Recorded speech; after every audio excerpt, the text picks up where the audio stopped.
Welcome to the 63rd episode of the Kiss Army Things podcast here on YouTube. My name is Xander. My name is Daphne.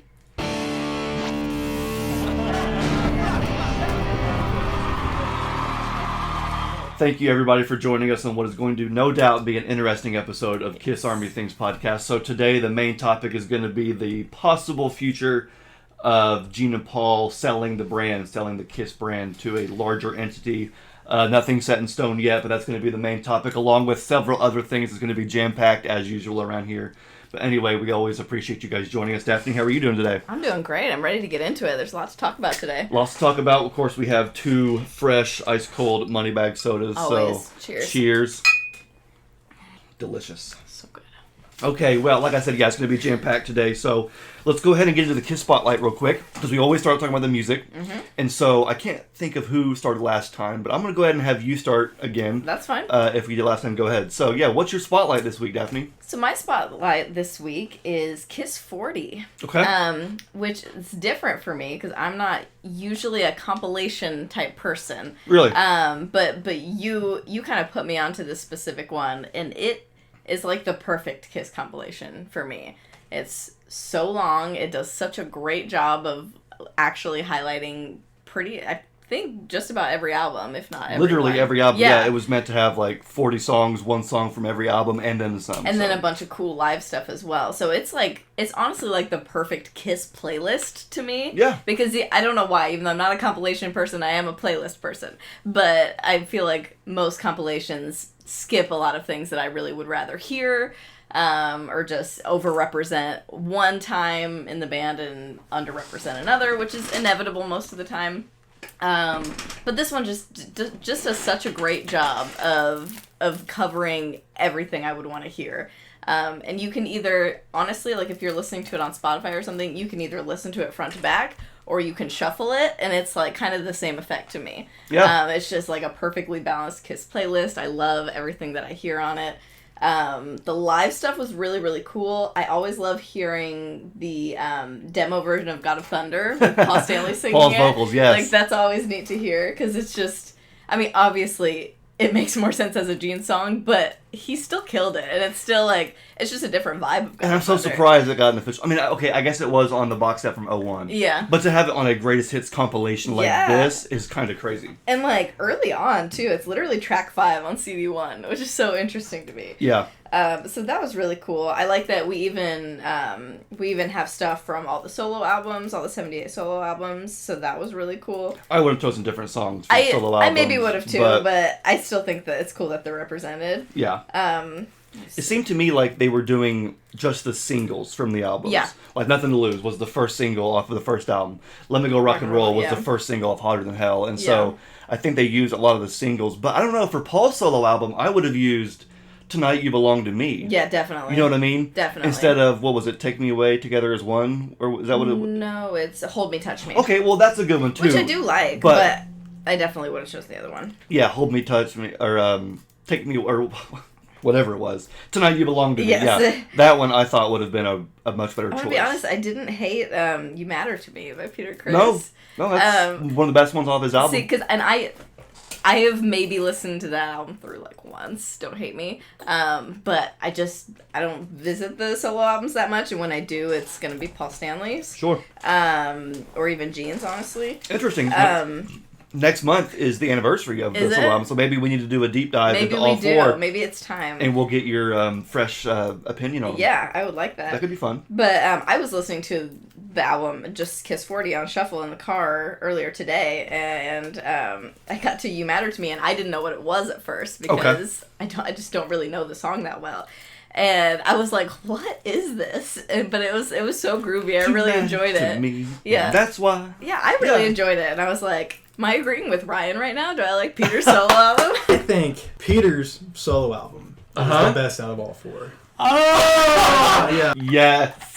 Great Throwback, callback. if anybody Great was callback. here for that episode. Yeah, shout if you out. haven't seen some of the earlier episodes, I mean, production-wise, they're rough, but content-wise, they're so much fun. Still top tier. I think Ryan was with us on episode 5, Yeah. and then another one later on. Need to bring him back at some point. That was a good reference to Ryan's episode. But yeah, no, I did enjoy that. Let's see, the Live Crazy Nights, I love. From 2010? Yes. I love that. I don't know what it is. Yeah. Maybe it's just nostalgia, but yes, I loved Crazy Nights being included from the hottest show on earth.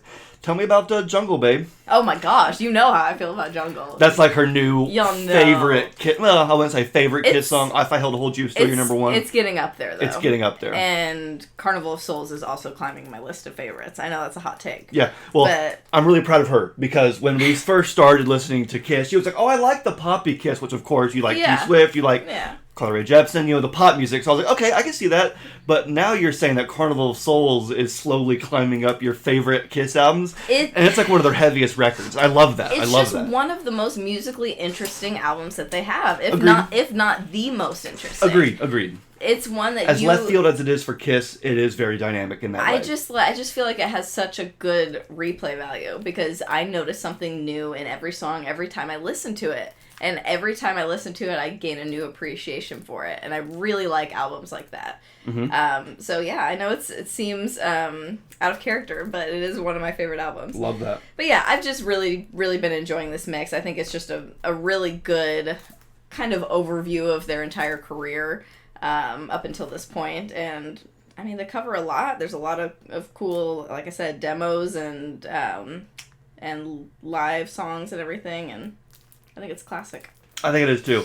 The fact that it's been almost 10 years since it came out. Isn't that crazy? Is a little wild because to me this is still like one of the newer releases. Yeah, it is. No, it's almost a decade old.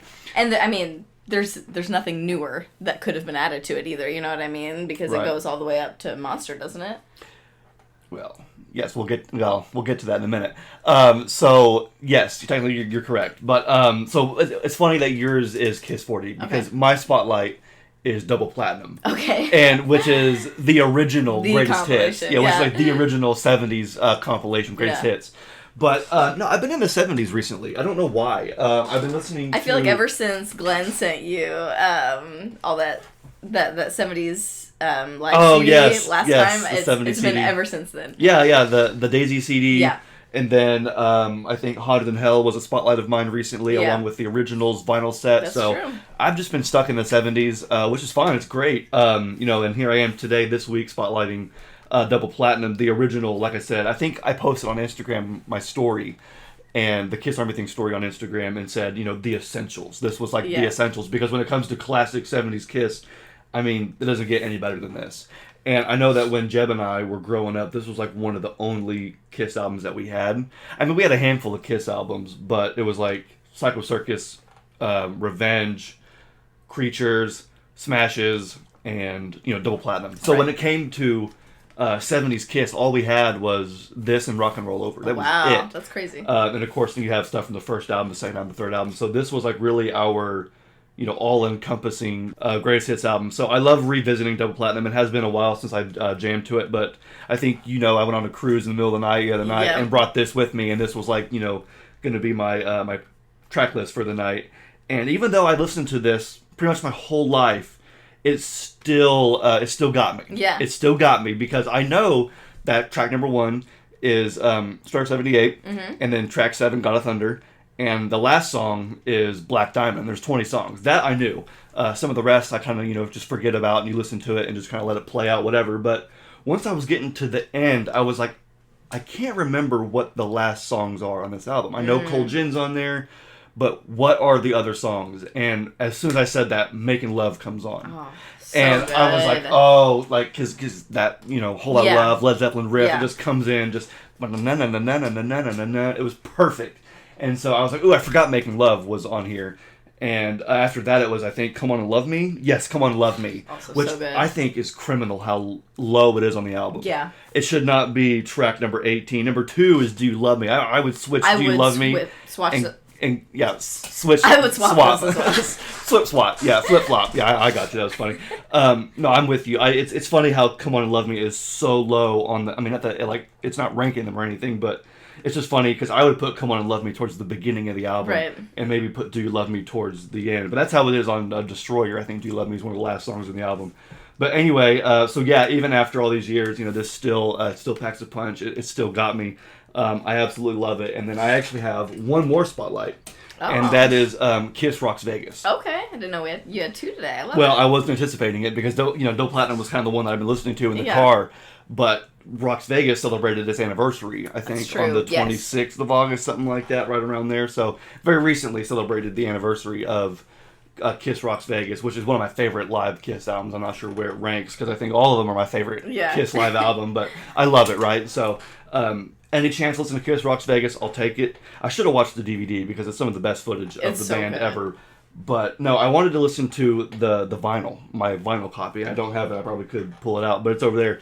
Anyway, they did a great job with that vinyl packaging, first of all. The set list was perfect. Side A is immaculate. It's the first live album with Hallelujah Hallelujah. I think it's the first live album with Tears Are Falling. Oh, really? So it was really cool. I love the track list on that, and it's kind of funny that your spotlight is Kiss 40 and one of mine is Kiss Rocks Vegas, because I feel like that in and of itself was like its own mini era, I guess. No, I agree. Because Kiss was still doing new stuff at the time. Right. They put out a couple new studio albums. They toured for those. They did the new, stage and everything, and they had the new compilation out that had the Japanese version, actually. This is what you were talking about earlier. This is as far as it goes. Well, the Japanese version of Kiss 40 actually included Samurai Sun on it. That's cool. So that was like an incentive to go out and get the Japanese version. So of course I had to get that imported. Oh man, that's neat. But yeah, so that was really cool. But again, it was stuff like that was really cool. You had to go out and buy the new. I went to, I couldn't tell you how many different Walmarts to find Kiss 40 when it came out. And this one is my new sealed copy. The other one I have it's so used that the jewel case is broken. It's damaged. The lyric book is dented or whatever. But anyway. So I had to buy a new one. But anyway, I had to go to, I couldn't tell you how many different Walmarts and Best Buys and places just looking for the new Kiss compilation. And then they did, later that year, 2014, they did the Vegas residency, which became Kiss Rocks Vegas. So yeah, that era was fun. 09 it was fun. 09 to 2016 was like the last, new era of Kiss. And everything since then has been sort of this end of the road. Let's wrap it up with a winding down kind of thing. Winding down. Let's wrap it up with a nice bow, and say farewell. But anyway, so yeah, those are our Kiss spotlights. Let us know in the comments what you guys have been listening to, and Jamie too. I think it's time to get into the main brunt of the episode now, which is, again, it's just a rumor at this point. I'm not sure how many other folks have heard it, but I saw on Facebook there was a page called Kiss Mania.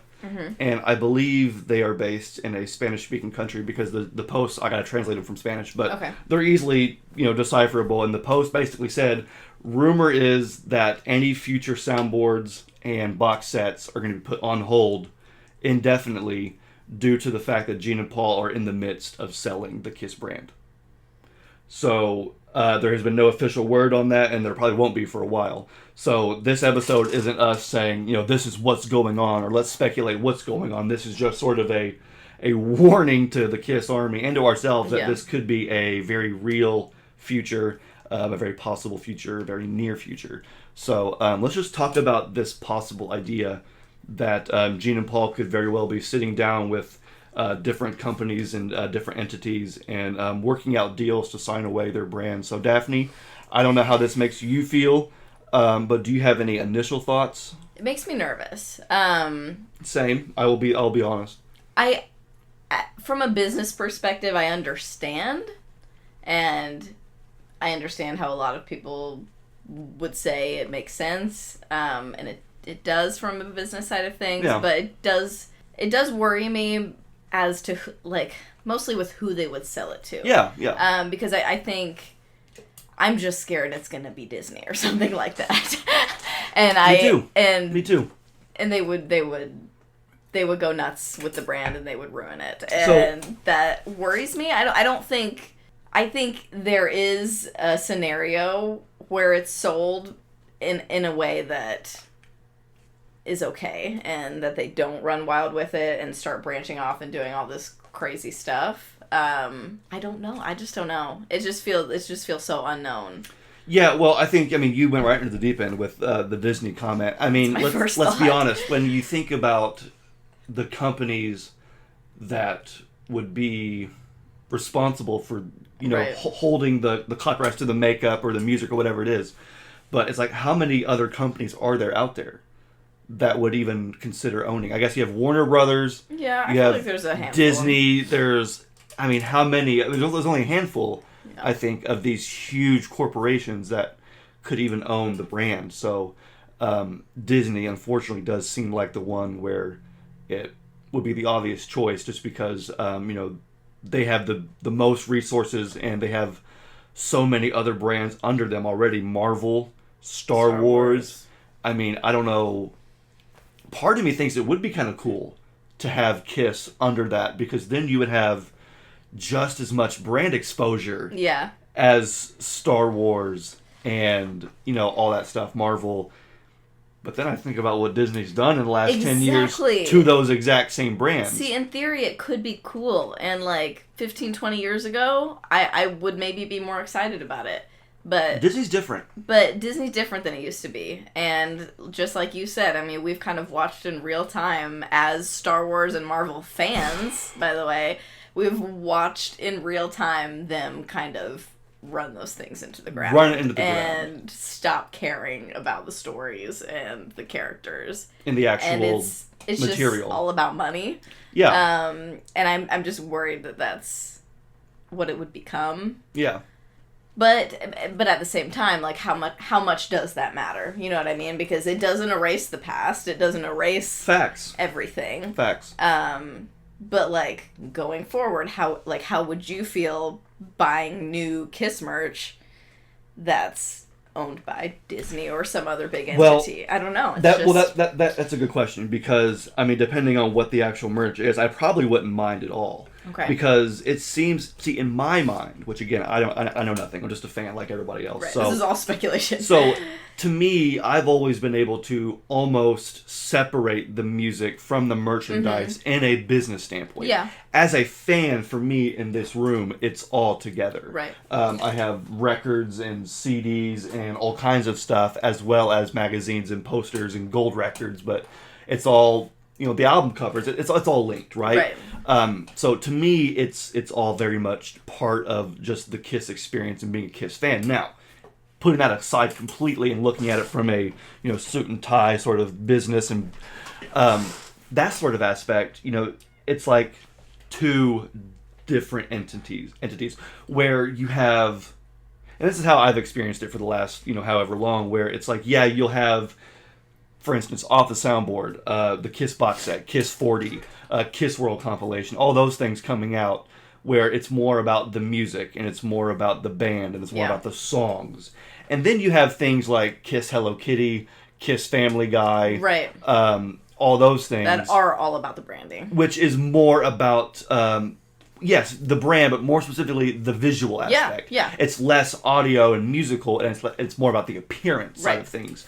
So that to me has always been like the two business avenues. Yeah. And the reason why this kind of caught me off guard, this whole rumor, is it said all box sets and soundboards are being put off. That's another thing Put that on makes hold me nervous. until Kiss sells the brand. It's like, how is Universal involved in this? Unless Gene and Paul are the ones, I think they're the ones that are handing them all these box set demos and handing them all the soundboard stuff. And, Universal's working with Gene and Paul to create those products. So maybe it's the fact that Gene and Paul are just busy now with these sales and these business ventures that they can't even focus on doing any more box sets until they just can't divide their time. Right. That's what I'm hoping. That's what I'm hoping fair. it has to do with. Because nobody can be in two places at one time, even Gene and Paul. Right.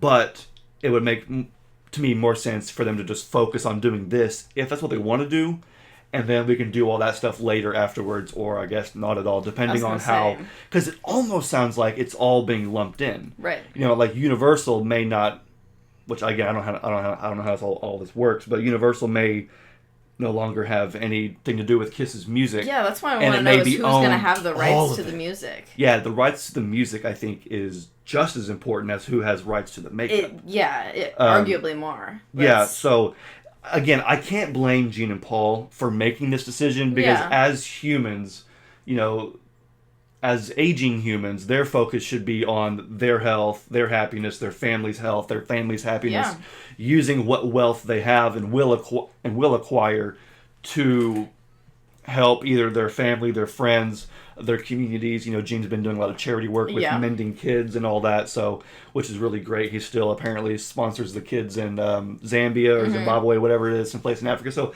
that's really cool. That stuff is never going to stop. But as far as the musical side of things, and then Gene and Paul's involvement, it looks like this is all going to be coming to an end very soon. Again, I wouldn't expect to hear anything until post end the road tour. Definitely not. It would make zero sense for them to have what we're talking about here get out into the real sphere, the mainstream, into the mainstream. Because then the focus ends up not becoming, hey, we're KISS, we're celebrating 50 years, and we're going out on the end of the road, you know, at Madison Square Garden. And now it's, well, who's going to fight for the rights and, you know, what's going to happen afterwards. So this is more or less just fans saying, hey, what could happen?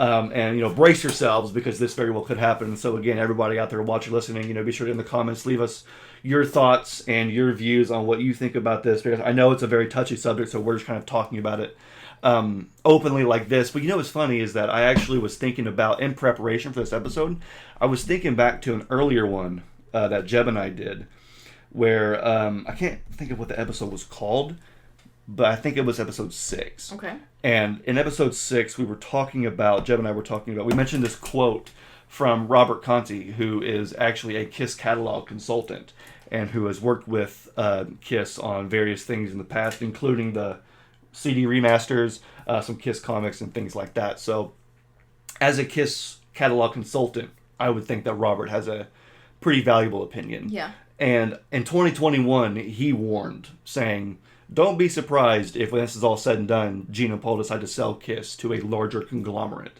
that will handle everything in the future. That's a very real possibility. Yeah. And back then on episode 6, it was kind of Jeb and I just kind of like, oh, well, what if... Right. You know... It seemed like the distant future at the time. Exactly. And then now here we are at episode 63 going... Hey, that could be soon. We're maybe less than a year off from seeing this happen. That could be 6 months from now. So I guess what the next logical step in this conversation, beyond, you know, what could happen, so let's say it does happen. From there, the question is, what becomes of KISS fans' receptions of this and their future involvement in KISS or the KISS brand?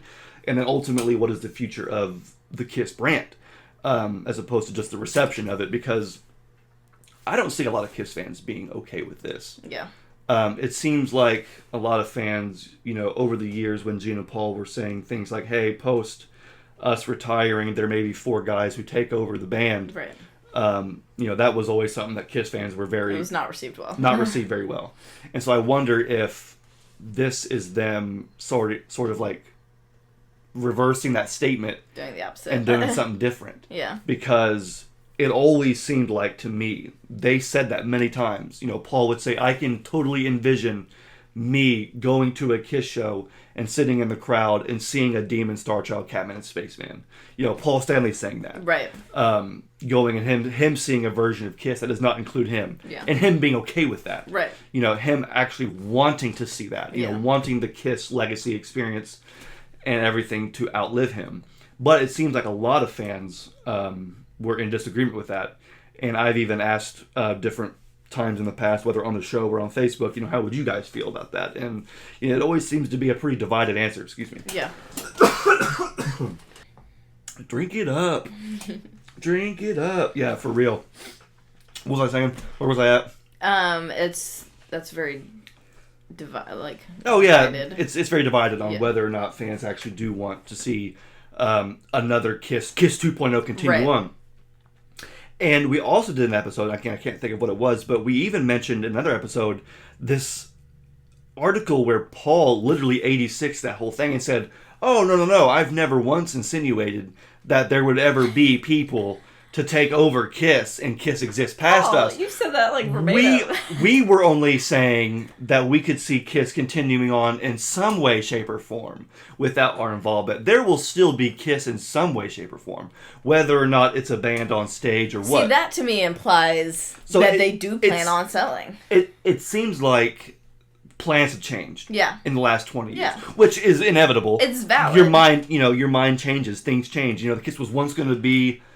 They said we're going to do the farewell tour and we're done. Yeah. And then based on present circumstances, that was their idea. We're going to be done, farewell tour. Then, 2 years later, based on their present circumstances, then they said, hey, maybe we can continue on being Kiss. Yeah. And they said, we don't need to do a studio album. Forget that. Then in 2009, they said, okay, well, we're at a different place now. We'll do a studio album. So things changed, life changed. I mean, look at Gene. Gene said, I never want to get married ever. Right. And when push came to shove and when life, happened, he said, no, I can man up and get married. Yeah. So everybody's mind changes. It should change. You should grow.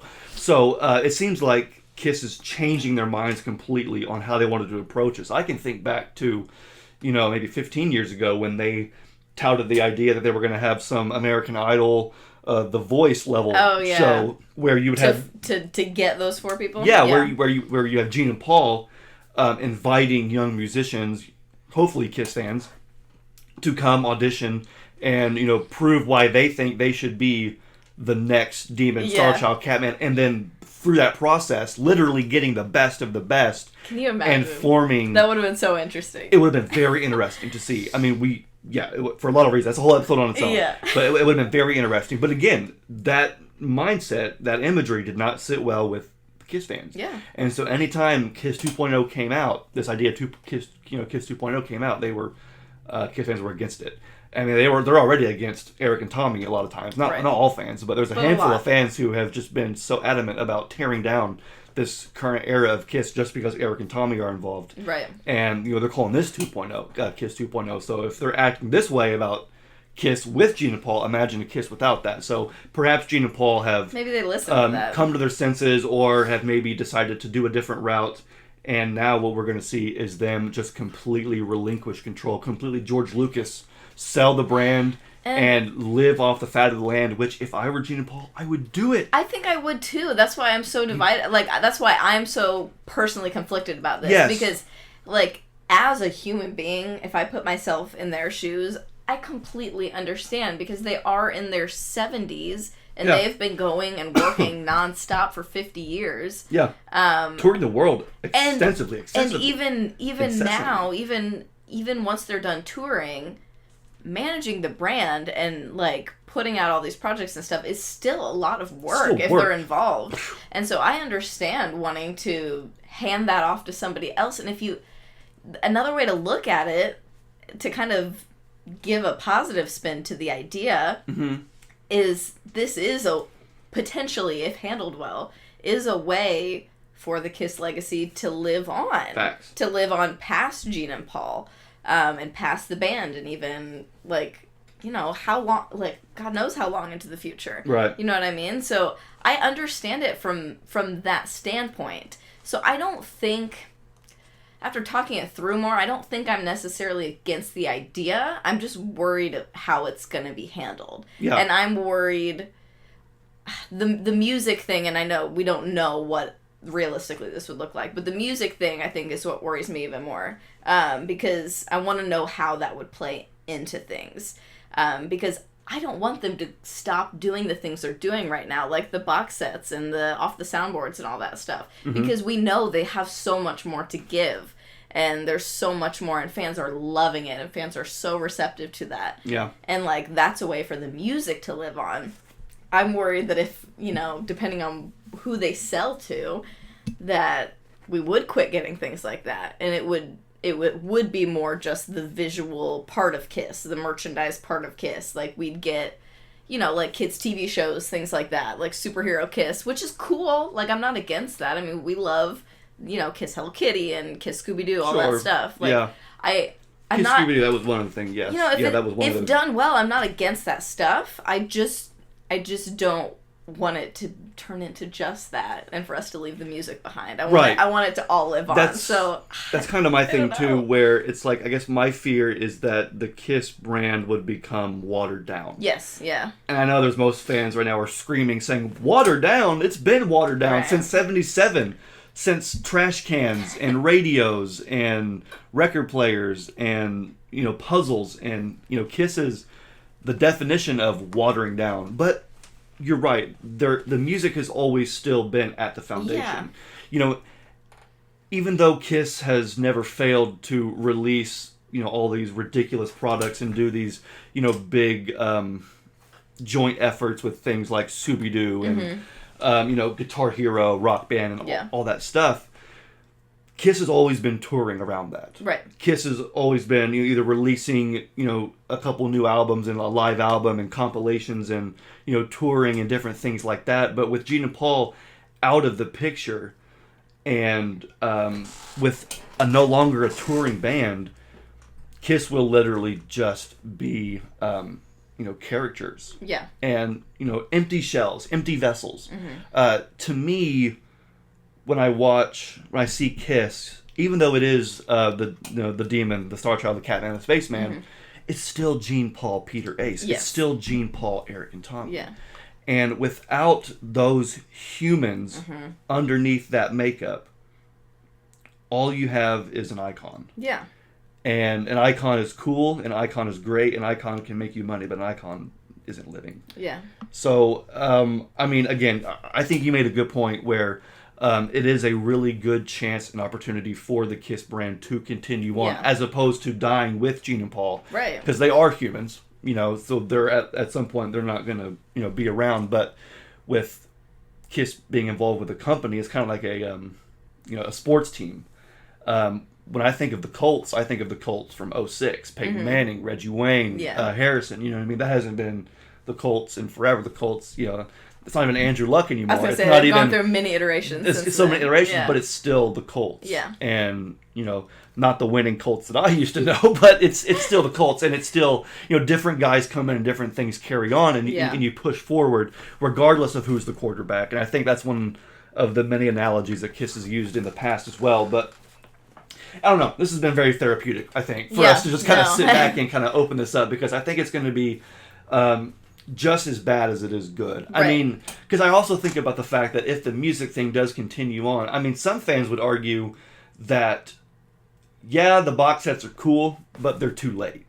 We should have been doing Kiss box sets like this forever ago. Off the soundboard, it's cool, but the packaging is so lame, and there's nothing, like, wouldn't it be nice if somebody else had control where they could just go absolutely ham with it?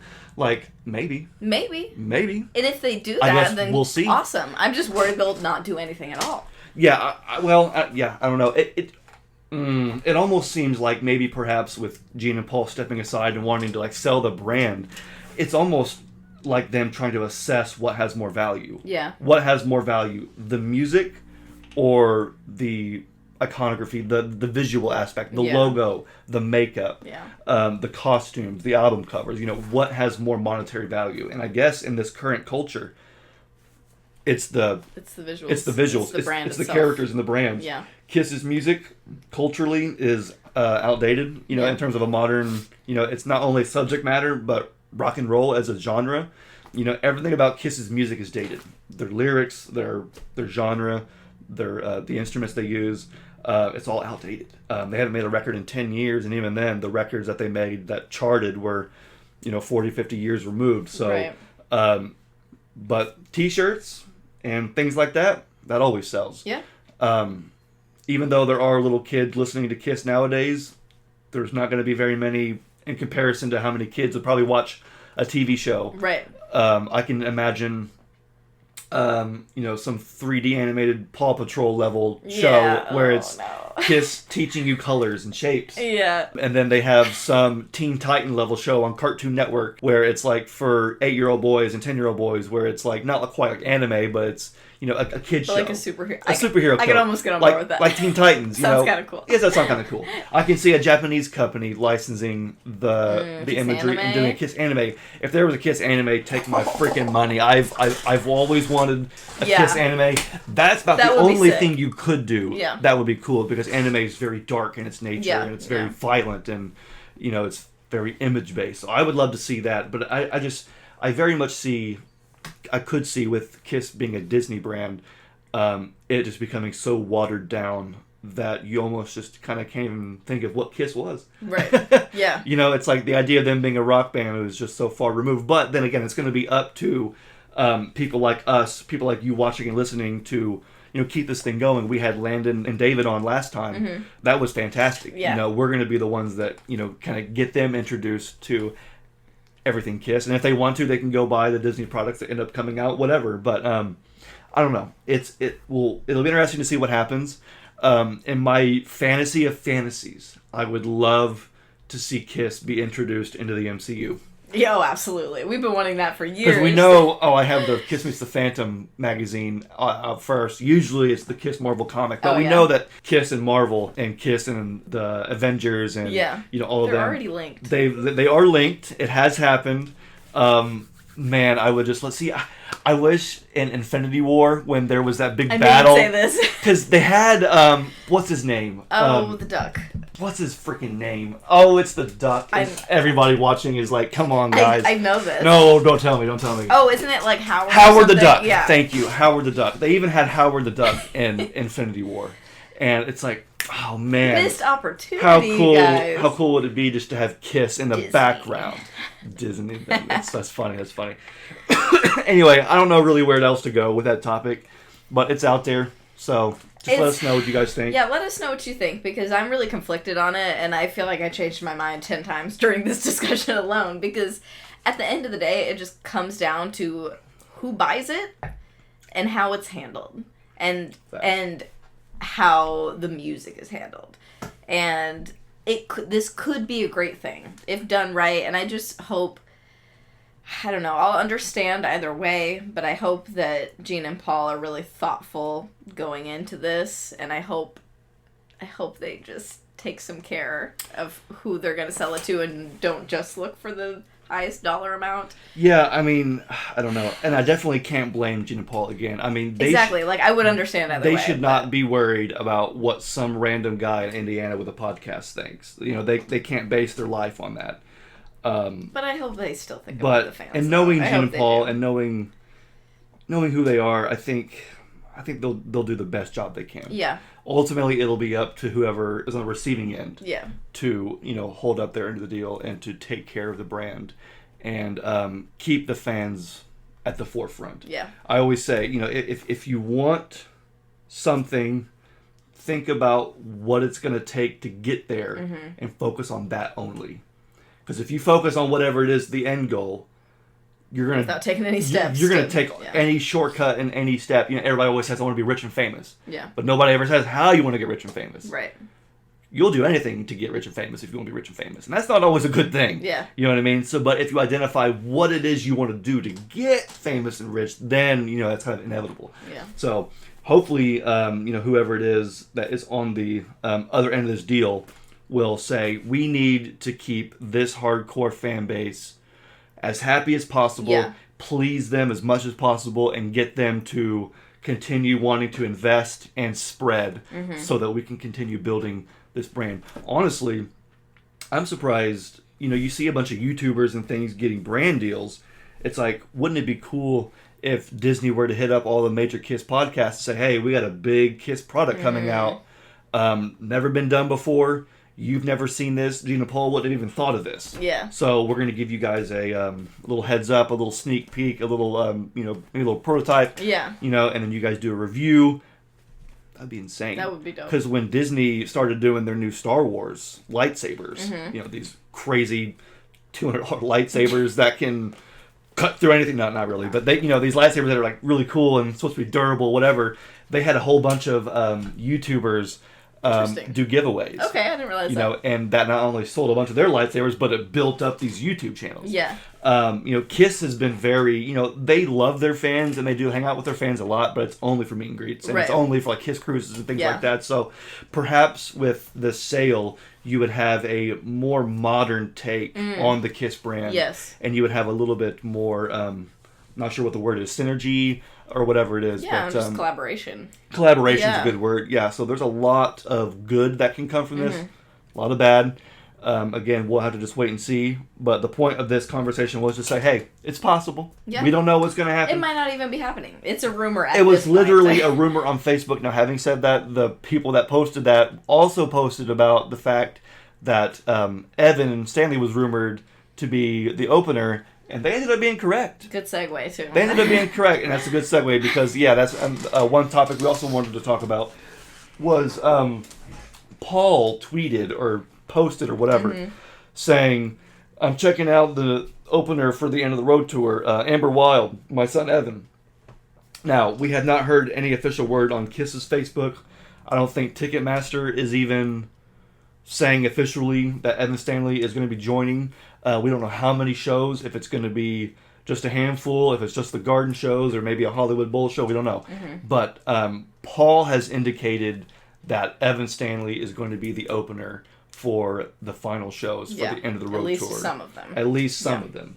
And so let's talk about that, because so far on the End of the Road tour, it has only been David Garibaldi, and then for a small, brief leg of the tour, you had David Lee Roth. Yeah, and that then was a while back. It went that right was back. Pre-COVID. That was pre-COVID. Yeah. Yes, and then when the shows came back, I think he was maybe there for a couple, and then was sent off the tour. So we only have had 2 opening acts, 1 musical act. So with this being, with Evan being Paul's son and him being the opener, what are your initial thoughts? Or should I start, since I'm always like asking questions and throwing it to you? I feel bad. I'm always answers. Like, here's this. What do you think? No, it's all right. Drop it on your lap. I do have mixed feelings about it, but I'm going to be honest, I also don't think it's that big of a deal. Like, I think a lot of fans are not too happy about it because for multiple reasons, all valid reasons. Is it nepotism? Absolutely, 100%. Yes. And so if you don't like it because of that, that's totally valid.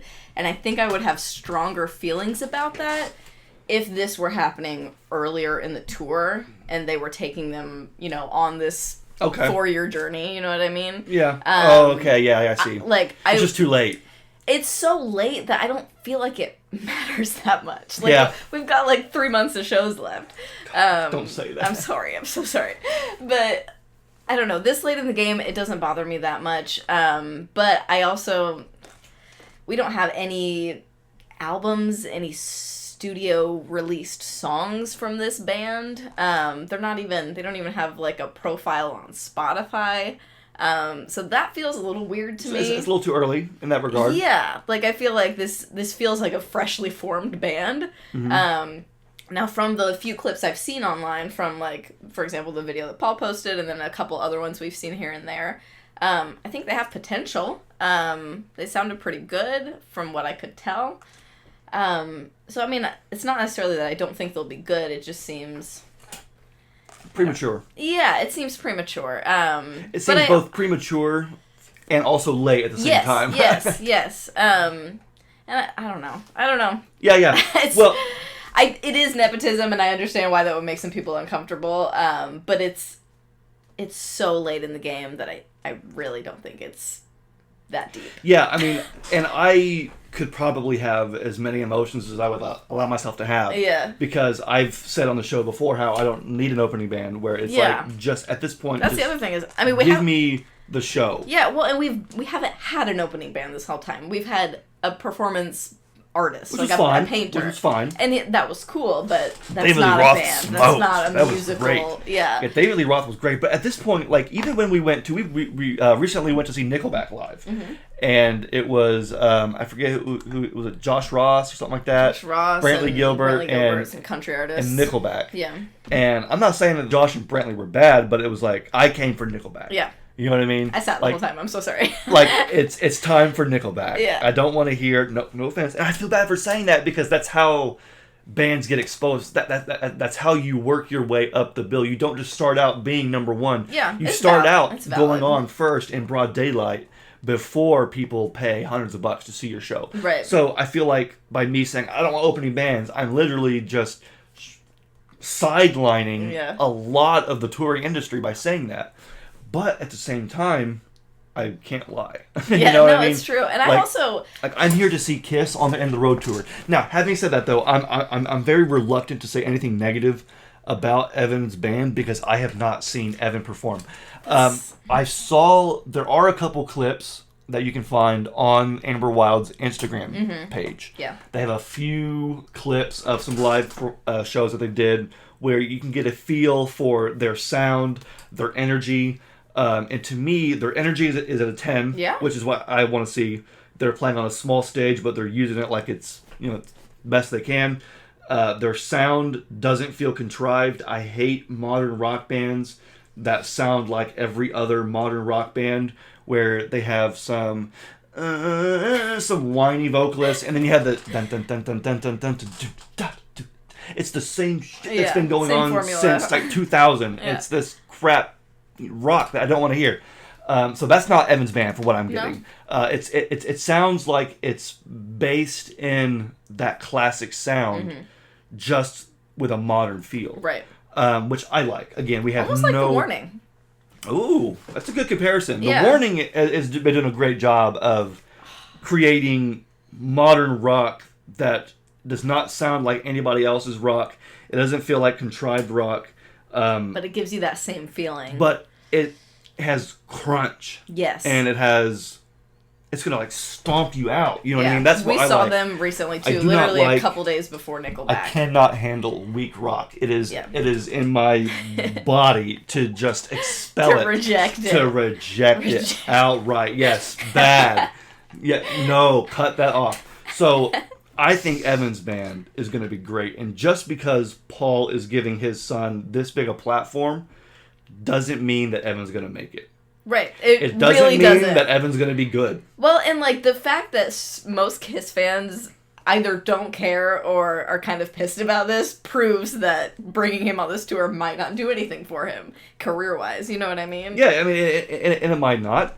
I do agree with you that it's kind of odd that there is no studio material and no recorded material to even base it off of. That makes me wonder what they're going to do. Are they going to do original stuff nobody knows, or are they going to do covers? They just posted that they are in the studio. Okay, and so maybe something will come out soon. It said 9?2023.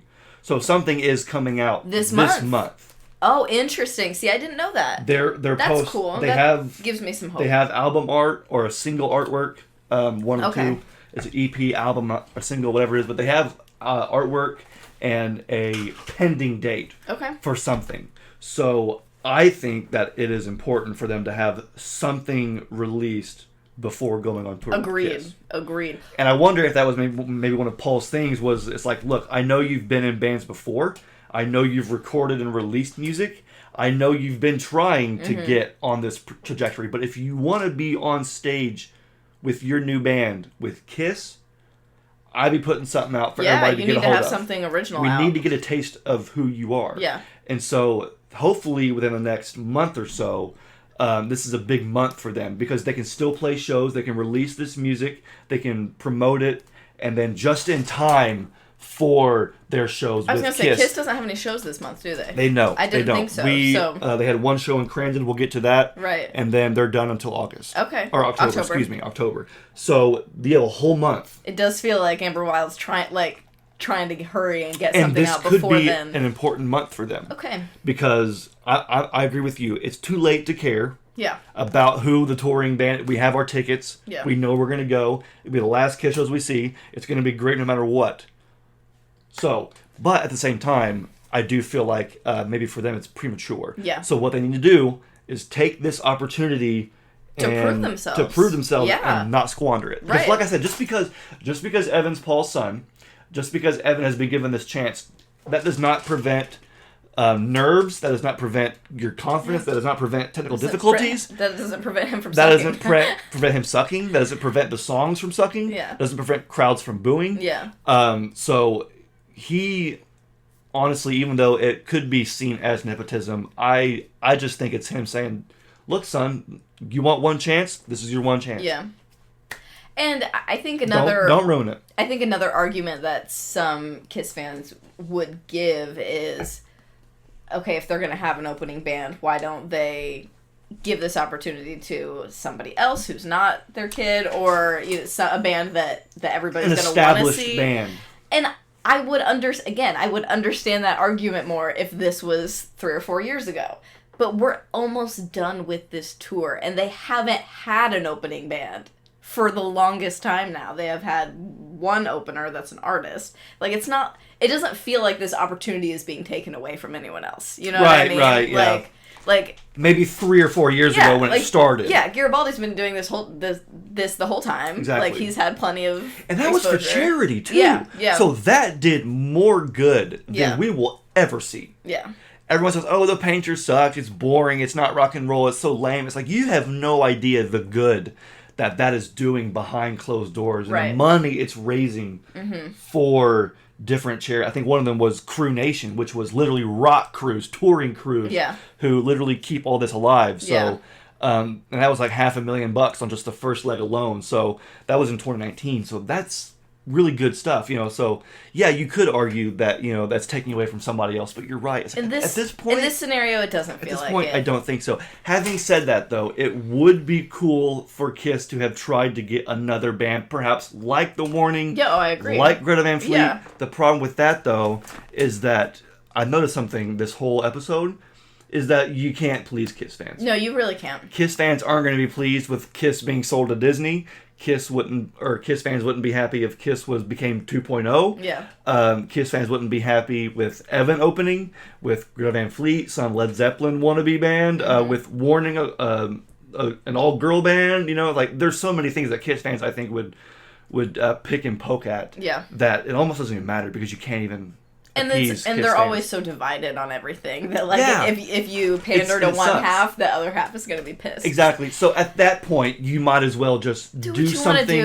Do what you want to do and do what you think is good. And you know what? If Paul wants to help his son this one time for a handful of shows, I don't care. So be it. And at the end of the day, at least he knows that they're going to take it seriously. Yes, and at the end of the day, if it bothers you, and I understand because there are valid reasons that it would. Plenty. If it bothers you, you have your seats, show up late. Or show up late. Go get your merch and go get food while he's playing. Like, exactly. You don't have to sit there and listen to it. Exactly. But you can give it a chance and see if he does prove himself. So I don't think it's as deep as some people are saying. Is it technically nepotism? Sure, but I just really don't think it matters at this point. What they need to do is use this as an opportunity to build their fan base. Yeah. Not necessarily impress Kiss's fan base. Right. They need to use this as an opportunity. Okay, so this is what it's like to be at this level on this stage and play for these people. This is the difference between playing in a club and playing at an arena or a coliseum or whatever.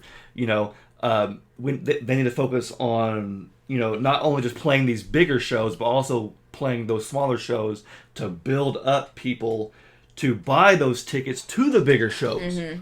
That would be really cool. They need to have some music put out before October so that when they are playing with Kiss, they can have something to promote. Yeah. Which, again, this is me being very hypocritical because last time I was saying I don't want an opening act. I don't want some band saying, hey, go get our new album, do this, do that. But if you're going to do it, you better do it right. Yeah, and like we said, this is an opportunity for him to prove himself. I'm not going to say if it's good or bad before I've even heard a single song from this band. No, and if I'm Evan... But I am willing to give it a chance. If I was Evan, this will never happen again. Yeah. And you know what? We always talk about Evan, but what about the other guys in the band, right? man? It's not just him. The other guys in the band... What a great opportunity for them. They grew up listening to rock music. They grew up learning how to play drums, sing, play guitar, bass. Yeah. They've been playing in different bands, writing songs. They've been working just like Evan to get to this level. So I bet they are also really happy. And I hope that they go and shake Paul's hand and say, hey, I just want to say thank you for taking us on the road. Because you have a chance on you have plenty of your fans out there, diehard fans, that would want to see Cheap Trick or Judas Priest or some other big band. And that aren't happy that we're here. And that aren't happy with us being here. But you gave us, I'm not your son, he is, but you still gave me a chance. Yeah. So thank you, Paul. Yeah. So I'm trying to look at it from other angles because I do, just like the Kiss on the brand. You got all this over here, but you also have all this over here. So that's kind of how life and reality is. But again, so we'll just kind of ask you guys your thoughts and your opinion on how you feel about Evan. And if you do have tickets to the show like we do, are you excited to see Evan? Will you actually go and watch his set and get a feel for everything? Or will you use that time to go to the bathroom and get a hot dog? Which is fair. It is fair. You pay the ticket, so you do what you want. Anyway, so that's all I really have for that topic. I did want to mention this because this was something interesting because we're talking about some current events and Kiss's, live performances. I wanted to talk about the Crandon show, which I'm really sad about because, so Kiss played in Crandon, Wisconsin, September 1st. Their first show in not quite a month, but a few weeks, felt like 2 months. But they played a show in Crandon, And I was really wanting to see some footage from that show. Every time Kiss plays a show, the next day, I love looking forward to some of the fans' clips they post, or even Kiss, the official clips they post. And there were hardly any clips. There was next to nothing. It was hard to find. I think you ended up finding like 2 kind of crappy quality videos. I found one video of Heaven's on Fire. Yeah. And then a 20-second clip of, I think it Dr. was Love. Dr. Love. Yeah. And so I was kind of bummed because I didn't get to sit and listen to it. It's been my ritual since high school. Yeah. To catch up on the most recent Kiss performances and just enjoy it, especially now with there not being very many left. So right, we're savoring I was every kind of concert. bummed to find out. So Crandon, where you at, people? Get your stuff uploaded. I want to see stuff from the Kiss show. Now I did see their stage, and I think I even showed you a quick clip. And I noticed that their stage was very bare minimum, very stripped back. Yeah, it was still very cool, very Kiss. Yeah, but I did not notice anything new about the set. As a matter of fact, there were no pods as far as I saw. There were definitely not. Not even the little triangles that they used in Dayton when we saw them. Yeah. So it looked like they were using a very, very stripped back, almost like a C or D stage. Right. But that could be due to the fact that that place was very small. Right. That stage. And it was in conjunction with another event, wasn't it? It was at the Crandon Speedway. Yeah. And I did see where there was a couple World Championship races going on. And then there was a Kiss concert, on Friday, I think it was, or Saturday. Mm-hmm. Yeah, I think Friday. The Kiss show was on Friday. Yeah. And even more weird, because I thought it was kind of weird that Kiss was playing this one show. You have, they stopped playing it does seem kind of random. in August. And then you have one show in September before things really kick off. A break before the kickoff. Yeah, before the break. Before things really kick off in the U.S. and Canada. For the last, handful of shows. And so I was like, why is Kiss playing this one-off show in Crandon? Well, it turns out we have the Potawatomi tribe to thank for Kiss's performance here. Because apparently the Potawatomi tribe run shit in Wisconsin and in Milwaukee and in Crandon. And it's actually pronounced Milwaukee. Which is Algonquin for the good land. I was not aware of that. For sure, that was great. Wayne's World. Shout out to the Wayne's World, folks. I couldn't help it. That was great. But anyway, so apparently this tribe is very heavily involved in the business ventures of Crandon and Milwaukee and some other Milwaukee and other places in Wisconsin. And due to the opening of Rock and Brews in Milwaukee, I did see that. Okay. They said, well, why don't you guys break ground on Rock and Brews here in Crandon at our casino, and we'll have Kiss and the Native Americans, and we'll just kind of all get together and we'll have a little money-making fest. So that's pretty cool, actually. So, yeah, it is pretty cool. It reminds me of, remember in Parks and Rec? Yes. In Parks and Rec, the Indian guy who runs the casino? Yes. Yeah, that's what it makes me think of. But no, it's real, I guess. They're business people and other stuff. So, no, the Potawatomi tribe invited Kiss to... that's awesome. To bring their show to Crandon, have a party, and bring Rock and Brews with you. So, that's really awesome. cool. And as far as the stage goes, it was interesting to me, like you said, that it was a more stripped back stage, but this feels like such a random in-between show that I'm really taking the stage with a grain of salt, because I don't feel like that's going to be the stage for the last bit of shows. I just feel like this was kind of a one-off thing that they got invited to, basically, in conjunction with the Rock and Brews opening. So I don't think that is necessarily an indicator of what we'll see going forward. So I'm interested to see what's going to change in October. Yeah, and I noticed that the set list, too, if it was correct, Making Love was already dropped. Oh, man. So I don't know if that was just because it was a smaller scale show and they did just the regular set with their, C or D level stage. Mm-hmm.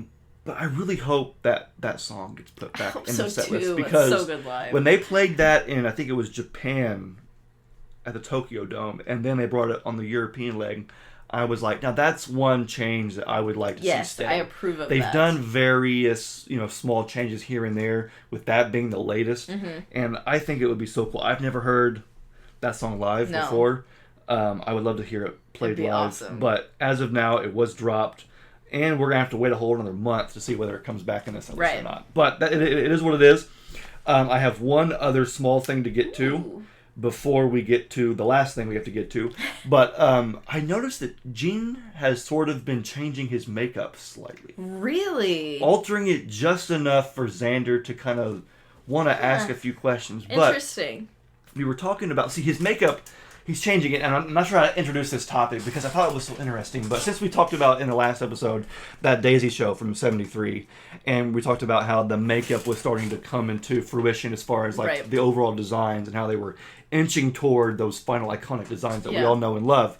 Well, I noticed that in, I think, the Munich show, for example, Gene's makeup was changed just enough to where it made me think it looked like the '73 makeup. Really? Because usually when Gene does his makeup, it goes inward over here at the bottom.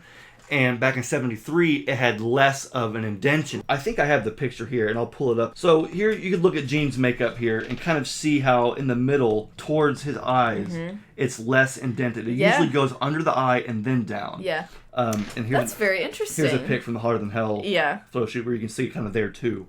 So I thought that was kind of cool. Yeah, now, it's like heavier be, on the top above the eyes part and less on the cheeks. Yeah, and it's less underneath. Yeah. And so, I mean, it could be laziness. I wonder if it's intentional or not. Cause I don't think it's intentional or not. It's only been in a handful of shows, but who knows? But, I mean, they've done this same exact makeup 1,000 times, like, or probably more, honestly. Like, so many times, and they have it down so pat that, like, maybe it was kind of intentional. Like, I'm gonna... Yeah, well, I know bit. fans have been kind of upset with Gene's makeup in the last 10, 20 years because he thinned it out. Yeah. So if you look at, like, Love Gun and Dynasty, it's very thick around his eyes. Yes, yeah. And then, more recent years, the points... Get skinnier. ...have gotten taller and skinnier, and most fans want it to go back to that original design. Yeah. And so I think this, whether intentional or not, is one of the more noticeable changes in Gene's makeup in a long time. Interesting. So I don't know how Good other fans catch. think about it, if it even matters to you, but I was like, why does Gene look weird right now? Yeah, I thought, something's different. Well, his makeup is less indented on the bottom. It's almost like it was in '73. Wow. So whether they're doing that for the 50th anniversary or whether it's just kind of like, oh, let's get it done, you know, whatever, who knows. But that was one thing I wanted to mention and kind of just bring to KISS fans' attention. So in the last few, actually, I gotta mention this because, and I could have mentioned this in the beginning for the KISS Spotlight, but in the last episode, I think your KISS Spotlight was Carnival of Souls. Yes. And you were mentioning one of the songs that you kind of like spotlit in particular was Seduction of the Innocent. Mm-hmm. And you were talking about how that kind of, in your mind, felt very similar or at home with a Beatles song, Within You, Without You. Yes. So I actually listened to that song and I loved it. I thought it was fantastic. So good. And so I totally agree with what you were saying about how... you heard where I was coming from. Because you were saying about, you know, Seduction of the Innocent is a very like trippy, almost like laid back, very, you know... Yeah, like kind of psychedelic. Psychedelic song. Yeah. And then if you hear the song Within You, Without You, by the Beatles, it's very similar with the sitar. Mm-hmm. And I don't know, I'm just surprised I hadn't heard that song before because... I think it's one of my new favorites by the Beatles. Really? I loved it. That's I listened to it me. the first time just to get a sense of it. And then listened to it again because I liked it. And then even like, I think a day or two ago, listened to it again. And I think if I had known it was from Sgt. Pepper, I would have realized that it was definitely going to be trippy. Yeah. But no, I figured I would mention that to you because I know that you do so well at getting... You're intentionally listening to the Beatles. That's so fun. Well, I mean, you do so well with getting involved with KISS. I thought, well, you know what, I'm going to immerse myself in this song and get a feel for it. It's a fantastic song. You know what? I actually felt like it kind of made me think of more than I thought of Within. No, yes, and I've said that before too. For sure, yeah. Yes. Yeah. To me, it just felt like because Within, of course, Within You, Without You, and then the song Within was just very. The lyrics are very psychedelic, kind of similar. Not like the same, it's but like taking a downer or something. You know, yes, kinda... yeah. The vibe is definitely similar to Within as well. But that's so interesting to me that I never would have picked that out as a Beatles song that you would enjoy. So I'm glad you're liking it. I love the atmosphere. It's one of the best on Sgt. Pepper. I love the atmosphere. I love the vocals. George doing a great job. I don't really know very many George Harrison songs. Yeah. So that one was awesome. I love the sitar. Mm-hmm. And of course, George also loved a sitar. I know he did, and he was really into it, and he used it very well. So I liked that song. I thought that I would mention that to you. I love that. But so in the last several episodes, I've not been doing a good job at opening new packages because I haven't been buying anything. I've been having to save and kind of consolidate and, save and not... Balling on a budget. Balling on a budget, yeah, exactly. I can't be spending so much money on, Kiss this year, so I've been kind of slowing down. But today, I do have something to show everybody and open, and I am very excited because I've been waiting for this forever. For like a couple months, almost? Yes, yeah, yes. So a while. This came from out of the country. Ooh. So this... Oh my gosh, this looks way cooler than I thought. Oh, really? This Ooh. looks way cooler than I thought. Oh, these are stamps. Yeah. These are Kiss stamps from Australia, and these look way cooler than Australian books of stamps look way cooler than American stamps. Yeah, definitely. Open that baby up. I'm assuming these are meant to be commemorative, but I did not expect there to be this like level a big of book packaging. Like that, yeah. So anyway, Kiss. It says American rock band Kiss is one of the most blah blah blah. Let's see, does it have anything? Okay, never mind. Anyway, so basically Epic Rights and the Australian Post got together and said, hey, why don't we do That's so random. Kiss postage stamps Yeah. in Australia only? And so I thought, well, I've been wanting that here in America for forever. Yeah. On my Kiss wish list, I guess, I always thought we need Kiss condiments. They did that with the coffee house. Mm-hmm. We need Kiss soda. They did that with Kiss Cola and, of course, Moneybag Soda. And so I thought, well, what about the Kiss stamps? I think in one episode I showed the Gene Simmons stamps where he did his lip impression. Yeah. But that was whatever. But this is official Kiss stamps. So here's what they look like. So There's the cover. Cool. Here's what they look like. They're super awesome. And then when you open it up, so it's like a portfolio. You open it up. This is fancy. And there you go. There's the Kiss stamps right there on the right. They went all out on this. So again, These I are had so much no cooler than idea. I thought they would be. I agree. So here's some stamps. If it's not up close enough, I'll put a picture up on the screen. But here's what they look like. And I am totally impressed with these because... So even this graphic alone that's on one of the stamps is awesome. Oh yeah, Spirit 76. Oh my gosh. But they've made it like Australian. Ooh. What? So this picture is from 1976. Uh-huh. Who do you notice is on there? Oh my gosh. Oh, whoa. What? So they they have 70s Gene and Paul, but the then Spirit Eric of and Tommy. 76 poster, and they took Peter and Ace out and put over Eric and Tommy. What? Why would you go to such great lengths to do that? Just pick a newer picture. I've seen if you this want Eric and Tommy on before. Yeah, it's like, why can we not have... You have Monster, you have Kiss in the Creatures outfits, Kiss in 74, and Love Gun, and solo albums, but they, for whatever reason, chose to take out Peter and Ace for the Spirit of 76. That's so bizarre. And Photoshop in Tommy and Eric. That is so bizarre to me that they would do that. I didn't see it at first because I thought, oh yeah, cool, Spirit 76. I noticed that. Then I saw the blood on Eric's head and thought, wait, there should be no blood on Eric's head. It should be Peter's head. Very, very weird. But either way, I don't want to get distracted. Yeah, that's so odd. Basically, but stamps are dope. So I bought these off of Facebook. And I do not do that. I don't do the whole, buy Kiss stuff from collectors on Facebook. And These are from this year. I Yes, hadn't realized this is that. brand But these new. are new. This just happened this year. Okay. Yeah, this was a very, very recent thing. And I kind of knew this would be the case. But I thought, well, I want to see if I can get some shipped here. So I went to the Australian Post website and found where they were selling them, and it said Australia only, because of course you can't use these in America, so that makes sense they will only sell. But I thought, man, that means that I'll never be able to get these stamps. And lo and behold, somebody on Facebook in one of the groups said, hey, I have like 20 of these. Anybody who wants one, message me. I'll send them to you. I said, bro, I want 2. Yeah. And so he sent out 2. Very cheap. They weren't even really that much. I think I paid mostly for postage to get it sent from Australia to United States. That was very nice of him. So this is one of only 2 times I've ever ordered anything from Facebook. Yeah. Luckily, both of them, went worked well. out. Both of them went well, but I just get very finicky. eBay is safer. Amazon is safer. Mm-hmm. Even KOL is safer. But no, I could not pass up an opportunity to buy Kiss stamps. And I love the fact that they went hard with this. Because I was literally thinking I was going to get a book of stamps. Right, like the same way you would get from the post office. Yeah. Just a little book of stamps that I would probably put over there in some little sleeve, some little pocket, whatever. No, this is like a little mini portfolio. And yep, 2023 Kiss catalog, licensed to Epic Rights. Man, that is so cool. You know what I'm going to do? Even though it's the outro, I'm going to put this up. Yeah, it deserves to be displayed. I'm going to set this up and display it. Because As cool as it would be, I can't even imagine using these.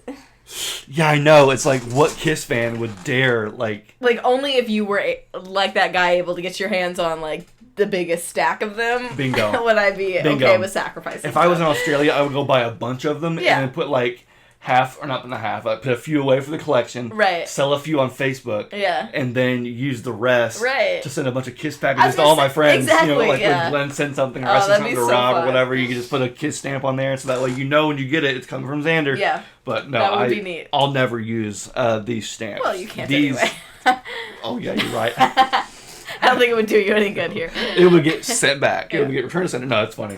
Anyway, so that's pretty much it for this episode. I'm glad it turned out to be a pretty fun episode. Yeah, I was lots to talk worried about. that it was going to get kind of like negative and worrisome in the middle part, talking about the, Gina Paul selling the brand. But Yeah. I think we did a good job just kind of looking at what it could be. And looking at all sides. And looking at Yeah. all sides, not only that, but also with Evan Stanley. So as we're wrapping up, I'll just remind everybody to please like and subscribe if you're still watching to the very end. I really do appreciate it. We have lots of fans that we've gotten in the last couple years. And so I'm always wanting to make sure that I'm very appreciative of everybody who watches our show. And so thank you so much. And please, if you want to, also follow us on Facebook and Instagram. We have all kinds of Kiss content that we're posting there every single day.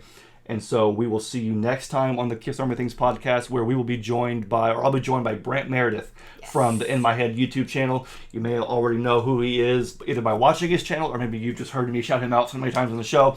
But Brant will be joining me next time. I won't spoil the topic. I'll just come back and see for yourself what that is. And in any case, I will see you next time on episode 64 of the Kiss Army Things podcast. Daphne, thank you so much for joining me. I really appreciate it. And we'll see you guys next time. Peace out. My name is Xander. My name is Daphne. Later.